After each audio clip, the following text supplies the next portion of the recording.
Hai, apa khabar? Selamat pagi ya. Good morning. Okay, Waalaikum. Okay, how are you all? Apa khabar? எப்படி இருக்கீங்க எல்லாம்? நலமா? That means apa khabar semua? Khabar baik tak? How are you? Hope everyone is fine. And today is Sunday. Happy Sunday to everyone. Please feel free to like my videos, because I need more support from you guys as a follower, and also to engage with me.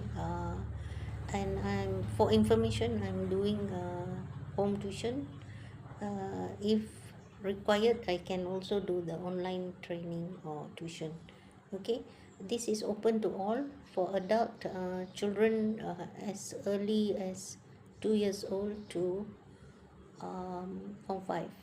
Okay, teachers very busy. Kebelakangan ini cikgu sangat sibuk dengan ujian.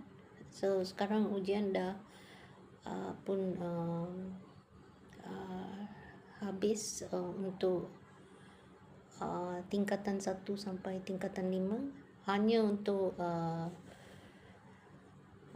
sekolah rendah, semua sekolah rendah, SJKT, SKJC, SK. Okay, so dalam bulan pertengahan Jun, jika tak salah saya, exam akan mula atau ujian akan bermula untuk murid-murid darjah 1 sampai ke darjah 6. So sambil bercuti, diharap murid-murid juga akan belajar buku mereka dan buat revisi atau do your revision. Children, it is very important. This is your stepping stone for the next level. Okay, minta maaf ya, saya sangat-sangat letih sebab